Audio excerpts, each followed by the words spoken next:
Los dos grandes temas, bueno, pues mediante la filosofía y la hermenéutica. Ahora, esta filosofía que yo me estuve preguntando, la herramienta que yo tomé como base teórica para mi trabajo fue la propuesta por uno de los filósofos más importantes del siglo XX, Martin Heidegger. No sé si están un poquito relacionados con el pensador, no saben tantito, aunque sea de él, ¿no?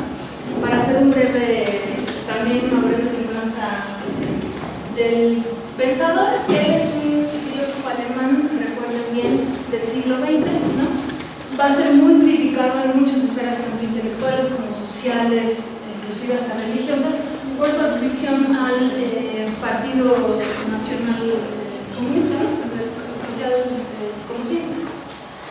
comunista, que es el partido en donde va a estar Hitler, ¿no? Entonces se le va a vincular mucho con él y va a haber una ruptura con muchos intelectuales de la época, e inclusive después, porque cuando él digamos, le hace guiños a Hitler, pues evidentemente muchos pensadores de la época van a poner el grito en el cielo, porque bueno, él ya era rector de la Universidad de Friburgo en ese momento.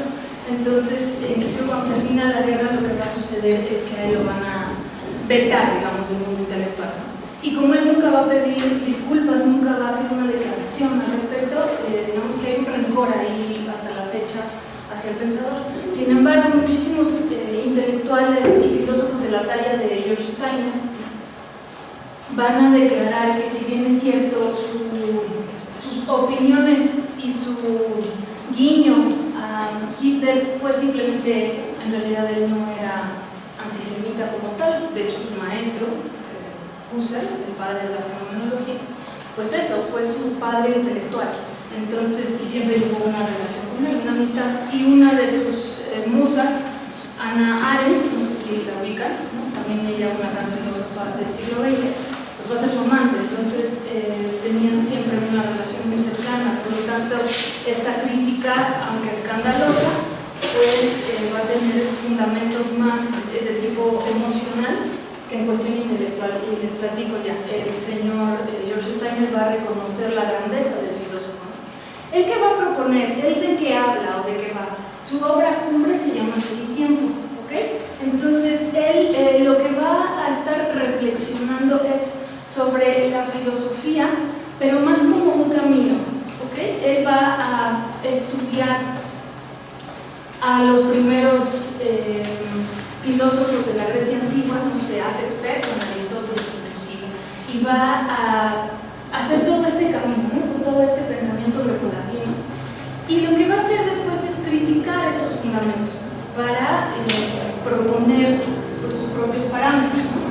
Él no es un pensador de categorías, él no es un pensador de etiquetas. De hecho, eso es justamente por lo cual se va a volver muy importante, porque le va a poner una bomba al pensamiento moderno, ¿no? Le va a poner una bomba y va a empezar a hacerse preguntas, ¿no? De hecho, el libro Ser y Tiempo comienza así, o sea, ¿cuál es el sentido del ser? ¿No? Nunca se han preguntado, ¿no? Por el sentido del ser, no por el ser, sino por el sentido de la pregunta del ser, ¿no?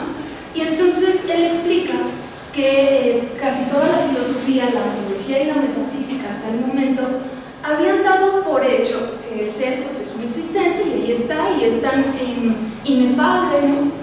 Que ni siquiera es necesario platicar de él, porque el ser es algo que está, ¿no? presente en todos, y que ya nada más por eso, bueno, pues damos por hecho que ahí está, ¿no? Entonces no se habían hecho esta pregunta por el sentido del ser. Eso es lo primero que él va a hacer en su libro de Ser y Tiempo. Se va a estar cuestionando sobre esta importancia, ¿no? Esta reflexión.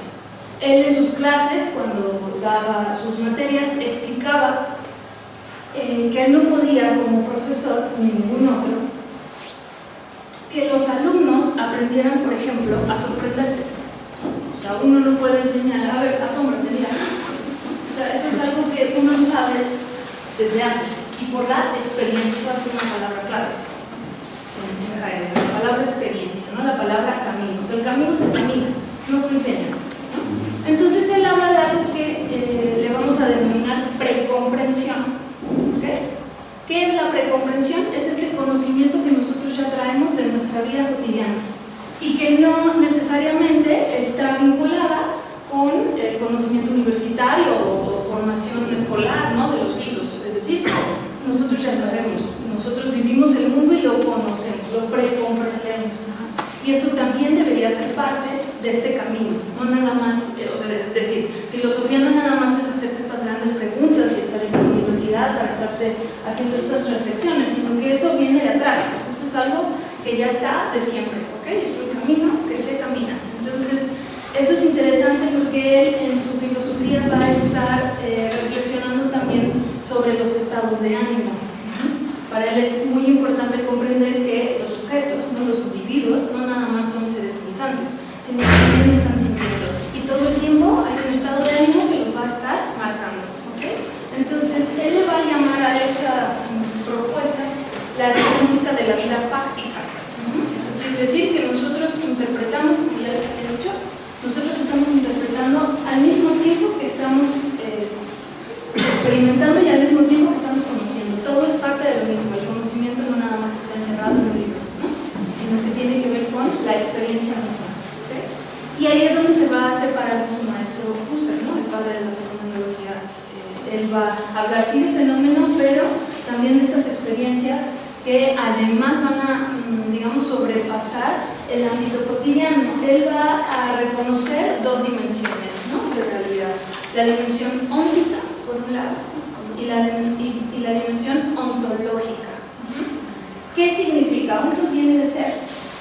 Entonces, él dice que la dimensión óntica es esta que estamos viviendo, ¿no?, la cotidiana, la de ir a la escuela, ¿no?, tomar tu café, tomar apuntes, ver la televisión, en fin, lo que hacemos diariamente. Eso forma parte de una cotidianidad, de la vida óntica. Y por el otro lado está la dimensión ontológica, ¿no? Y aquí hago una pausa. La ontología, hasta este momento, se había entendido como el estudio del ser, ¿no?, el razonamiento sobre el ser, la esencia. Para él, la ontología tiene que ver con una múltiple dimensión. No nada más es estudiar la esencia de algo, sino que tiene que ver con, uno, vivirla, y por el otro lado, comprender que un individuo no es solamente un sujeto que conoce objetos. Hasta ese momento, las disciplinas y el pensamiento moderno habían hecho esta división entre un sujeto y un objeto, ¿no? De hecho, en las investigaciones, en la vida escolar, en la vida académica, así le llamamos nosotros. Vamos a hacer una tesis o un trabajo académico, vamos a hablar de objeto de estudio, ¿cierto? O sea, yo sujeto, yo ser cognoscente, voy a estudiar algo, un fenómeno, un hecho, ya se lo voy a llamar objeto de. Bueno, pues para Heidegger eso, digamos, lo cuestiona, ¿no? Y habla que el ser humano no solamente es un ser que es, pues eso, individual, un bloque homogéneo, sino que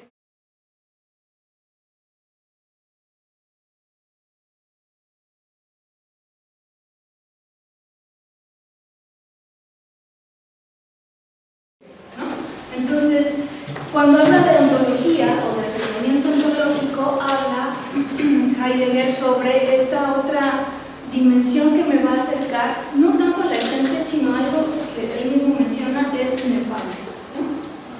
Entonces, ahí es donde yo hago la relación entre este mundo ontológico del que habla Heidegger con la mística. ¿Por qué? Porque el fenómeno místico, como ustedes lo saben, es igual, un camino, ¿no?, un camino que sigue un ser humano hacia lo sagrado, es un encuentro con lo divino. Y el místico está, o puede estar, o no puede estar dentro de una religión, ¿no?, o no. Es decir, el fenómeno místico va a sobrepasar el fenómeno de esta religión institucionalizada, ¿no?, de la institución religiosa, o sea, sobrepasa. Es una persona que decide emprender un camino, digamos, de reflexión profunda, ¿no?, de ensimismamiento, ¿no?, para después poder encontrarse con una dimensión sagrada o algo divino. Llámese divino la paternidad, ¿no?, o sea, los cuatro elementos, el universo, el cosmos, Dios, Buda, ¿sí? O sea, este otro parámetro con el que nosotros también nos relacionamos con el mundo, ¿no? Este lógico que tenemos de conocimiento, y por el otro lado el mundo espiritual, digamos, por llamarle Entonces, esta ontología de la que habla Heidegger la va a estar explicando mucho mejor en otra obra que se llama Arte y Poesía, ¿no? La encuentran en el Fondo de Cultura Económica, es un libro chiquito y no cuesta tanto, pero está padrísimo, es un libro que les recomiendo mucho. De hecho, pensadores de la talla de Heidegger o Wittgenstein se les va a reconocer porque hacen un trabajo de toda su vida, ¿no?, en este campo del conocimiento, que en este caso es la filosofía. Y entonces, como están trabajando en activo durante toda su existencia, lo que va a suceder es que ellos mismos van a ir promoviendo cambios en su pensamiento o dando, ¿no?, así switch o profundizando mucho más en ciertos temas. Entonces hay veces que podemos decir, por ejemplo, que existe un primer Wittgenstein y un segundo Wittgenstein, ¿no? En este caso igual existe un primer Heidegger, que es el que se dio tiempo, y un segundo Heidegger, que es el de Arte y Poesía, ¿okay? Aquí él va a explicar un poco con ejemplos, un poco más al mano, qué va a significar ontología para él, y él lo va a vincular con el mundo del arte, es decir, este mundo óntico al ontológico, el que va a servir de puente para acercar a un individuo, que él no le va a llamar así, dicho sea de paso, le llama Dasein, al individuo no le llama individuo, porque para él no existe solamente, les digo, un bloque homogéneo, sino que el Dasein, o sea, este ser cotidiano que se mueve, también implica una posibilidad. Ajá. No sé si me estoy yendo muy rápido, sí, no estoy explicando, es que tengo una hora, chicos. Dasein es este ser humano que se vive para él, vive con el otro y para el mundo, es lo que les explicaba yo, ¿no?, estas dimensiones. Entonces, la mística es este camino, les digo, ¿no?, a lo sagrado, a lo ontológico. Heidegger lo va a vincular con el mundo del arte, ¿okay? Para él, el arte es un puente que nos une con esta otra dimensión ontológica, que no es una dimensión que está aparte, ¿no?, sino que también se encuentra como posibilidad en el Dasein, ¿sí?, en este ser que se mueve. Una de las posibilidades es que exista en el arte, ¿okay? De hecho, él dice que se habita el poeta, ¿no? Él va a poner dos ejemplos muy interesantes en Arte y Poesía. Por un lado, pintura, pone el ejemplo de Van Gogh, y por otro, en poesía pone el ejemplo de Juan de Arco, ¿no? Entonces, él va a estar reflexionando sobre el papel de la obra de arte en el mundo y cómo esa obra de arte puede acercarte a ti, como Dasein, al mundo ontológico, este mundo de nombre esencial, que no tiene nada que ver con estas cuestiones de usar, ¿no?, de uso, de utilitario, ¿no? O sea, las preguntas cotidianas en el mundo van a estar respondiendo cosas como el para qué y el por qué, ¿no? En el mundo ontológico estas preguntas no tendrían como simplemente suceden. De hecho, les digo, él pone una bomba en el pensamiento moderno porque va a hablar de el ser humano, que pues el ser es, ¿no? El hombre es, y ya. No va a estar como definiéndolo, ¿no?, como esta ansiedad que tenemos todos por etiquetar y reconocer definiciones y diferencias entre una cosa y otra. Entonces nosotros decimos, bueno, pues el ser humano es un ser racional, es un animal racional, él nada más se queda en el ser humano es, y en el es se va a concentrar todo su trabajo, ¿no? Entonces, cuando hablamos del arte, estamos acercándonos a esta posibilidad ontológica, ¿no?, a esta posibilidad ontológica de ser, no solamente de estar en el mundo, sino de ser. Digamos que cobra sentido, ¿no? O sea, cobra sentido la vida cuando estamos frente a una obra de arte, ¿no? Él explica que para que exista una obra de arte, pues está la persona que crea la obra de arte, pues el artista, ¿no?, el humano, está la cosa, es decir, el objeto con el cual hace obra de arte, y la obra de arte. Entonces dice que para que esa cosa se convierta en obra de arte, necesita del artista. El artista va a poder reconocer en esa cosa la cosidad, él llama así. La cosidad es como esta esencia de la cosa, ¿no? La esencia de la cosa que la hace obra de arte. Sí, así lo mencioné. Entonces, lo que va a sobrepasar los años, ¿no?, el tiempo, es la obra de arte. No el artista y no la cosa, sino la obra de arte. ¿Okay? Entonces, el cine, pues finalmente, además de ser industria, además de ser lenguaje, pues es arte, ¿no? Entonces, bueno, pues ahí está otro libro. Heidegger no habla así como tal del cine, habla de pintura, habla de poesía. A mí se me ocurrió hablar del cine, ¿no? Porque, bueno, no es que soy apasionada, me parece que justo en una película sí podemos encontrar estas dimensiones. Hace poco estaba leyendo a Tarkovsky, el libro de Esculpir el Tiempo, ¿no? Y él justo está explicando, ni siquiera él mismo, sino por las cartas que él recibía de sus fans, ¿no? De la gente que le gustaba sus películas, lo que esa gente va a decir sobre el cine de Tarkovsky.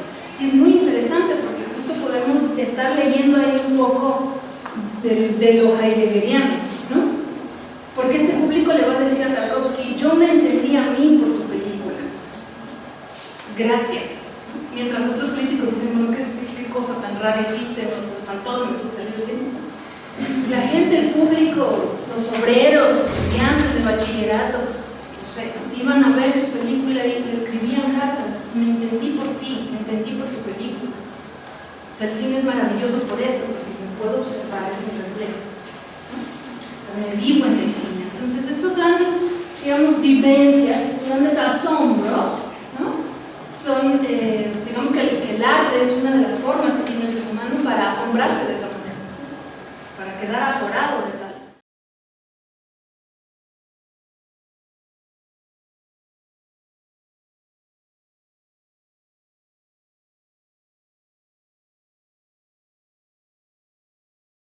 Como un místico, o este camino místico, digamos, puede ser representado en películas, ¿no? Es decir, cuando hablamos de místico, puede ser inclusive que lo imaginemos como algo muy lejano a nosotros, tanto en tiempo como en espacio, ¿no? ¿Qué pasa? ¿O existe una mística moderna, una mística actual, ¿no?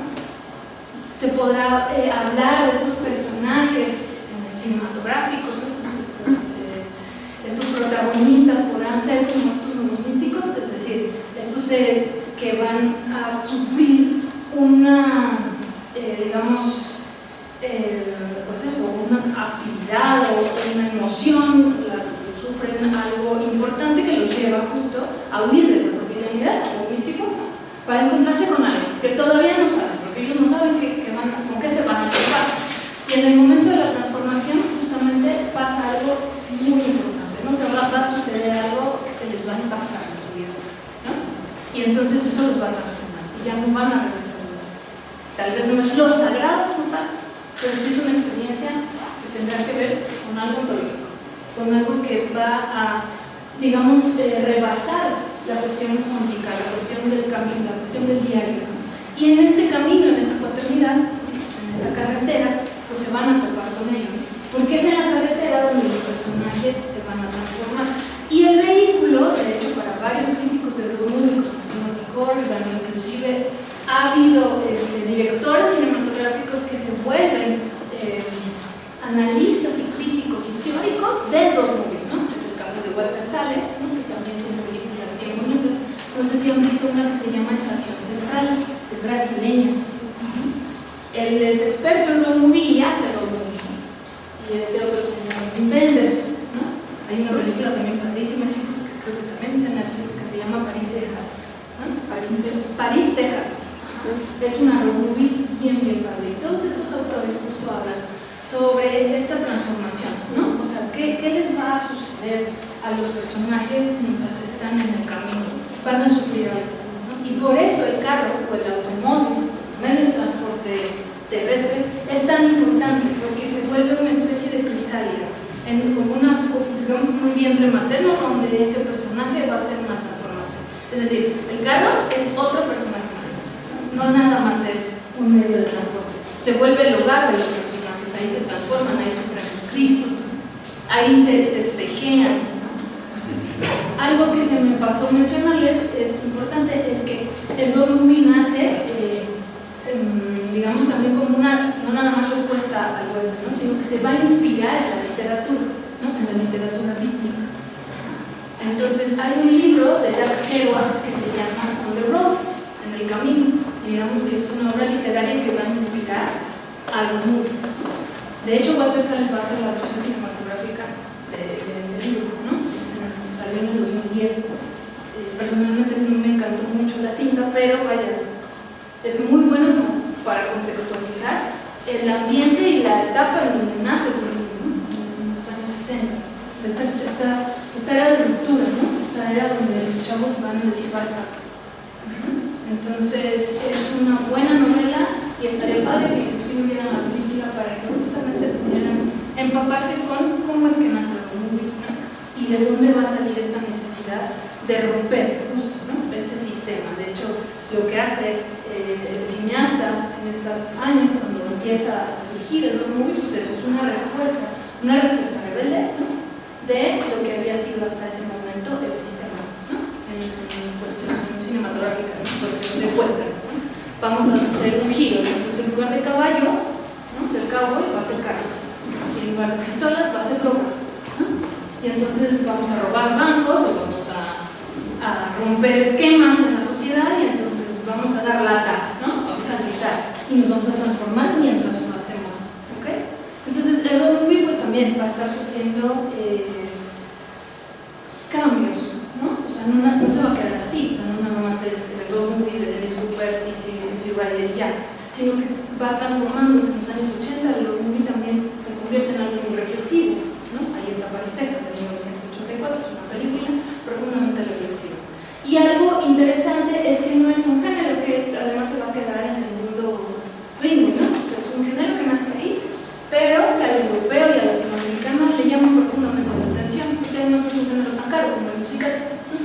Que pues ahí sí necesitan bastante más producción, ¿no? Musical como tal, o sea, el tradicional. Entonces es un género profundamente reflexivo. Hay de todo, claro, pues Cars es un ejemplo, Cars es el road movie de Pixar, ¿no? Y también está Un par de idiotas, así se llama la película, desde los años 90, donde se le Jim Carrey y así que y también es considerada una road movie, pero bueno, pues en otro tono, es una comedia, ¿no? Es decir, el road movie no está basado en otros géneros, el road movie puede ser un drama, puede ser una tragedia, ¿no? Una comedia, un musical, o sea, pues, pero tiene que ser en el camino. David Lynch también es experto en hacer road movie, tiene esta de Last Highway, ¿sí? Esa película también es una movie, ¿no? Salvaje de Corazón también es una movie, ¿no? Y también es de David Lynch. Es muy interesante porque es como ver El Mago de Oz, pero desde la visión de David Lynch. Entonces es muy interesante, es una película bien locochona, ¿no? Y está también muy padre. Y esa también es una movie, ¿no? O sea, ¿por qué? Porque les digo, hay una reflexión. Entonces, y además en cuestión de narrativa cinematográfica, del lenguaje audiovisual, es muy interesante hacer lo mismo. ¿Por qué? Porque los planos abiertos, estos seguimientos con el carro, se puede experimentar un montón, ¿no? O sea, justo poner la cámara ahí en el carro y estar viendo cómo dos personas se están transformando en ese micrófono tan corto, que se hacen preguntas, o sea, ¿qué me pasa? ¿Qué traigo? ¿Qué onda conmigo? Eso pasa también en Itupuna también, ¿no? Son los chavos amigos que están en un relajo y hay una situación que hace que salgan, ¿no? Una situación tan banal como vamos a salir el fin de semana, o sea, de vacaciones, ¿no? Y todo se detona porque la chava que les gusta, ¿no? Se quiere ir con ellos, entonces parte de llamados calientes, se quiere ir con la muchacha, a ver quién se la liga, ¿no? Ese es todo el rollo, pero ahí en el camino se van a transformar y van a tener vivencias importantes que los van a marcar ya para siempre. O sea, esa transformación va a hacer que cuando lleguen a su mundo cotidiano otra vez, es decir, a este mundo mágico, va a ser distinto. O sea, ya su vida va a cambiar para siempre, ¿no? Tan cambio para siempre que esos dos amigos que eran tan amigos ya no lo son, ¿no? Y ya hasta les da pena hablar por lo que sucede, ¿no? Entonces, eso es interesante, lo que sucede en el mundo es padre, ¿no? Finalmente, todas las películas, ¿no? Estas narraciones de ficción van a tener digamos, como tienen un conflicto, pues evidentemente los personajes tienen que cambiar, o sea, eso va a ser así en cualquier género. O sea, en cualquier género, el personaje tiene una crisis, tiene un problema, tiene un conflicto, y entonces, ¿qué va a pasar? Que o va a cambiar esos valores o los va a reforzar, pero pues si no tendría caso contar la historia, ¿cierto? Entonces, en el road movie es muy obvio porque pasa en el camino. También está Transamérica, que no sé si lo han visto, pero es una muy bella película, es así como Transamérica, y además el título es potente, es poderoso, ¿no? Transamérica va a narrar la historia de una mujer transexual que descubre que tiene un hijo y entonces va por él, pero no le dice, soy tu mamá, ¿no? O soy tu papá, ¿no? ¿Y qué pasa con ellos dos en el camino? ¿No? Va a haber una transformación, ¿ok? Entonces, todos estos son ejemplos de road movie. Y entonces, yo voy a encontrar una analogía entre estos pasos místicos y lo que pasa en el road movie, ¿no? O sea, en la mística existen Y eso lo va a narrar inclusive Teresa de Ávila en su libro Las Moradas. De hecho se llama así por eso, porque ella dice, bueno, existen 7 moradas, o sea, 7 estaciones. Para encontrar a Dios existen 7 estaciones. Es como una guía. ¿Quiere usted encontrar a Dios? Sigue usted estos 7 pasos, ¿no? Y va a llegar a 7 lugares diferentes. Y hasta que llegue al 7.º lugar, entonces es donde va a estar encontrar a Dios. Está narrado de una manera muy bella. Entonces, en estas 7 moradas, ¿no? Vamos a reconocer justamente estas fases de las que va a hablar Isabel Cabrera, ¿no? Que es estudiosa de la mística, y va a decir, sí, es que existen en la mística 4 fases, 4 etapas. En el camino existen 4 paradas, ¿no? Uno es en estos que le llamamos inicios, ¿no? Es una experiencia que yo le puse necesidad. Es decir, hay una necesidad de este Dasein, de este seróntico, ¿no? Esta intuición, ¿saben? De que hay algo más. Entonces hay una necesidad de encontrarlo.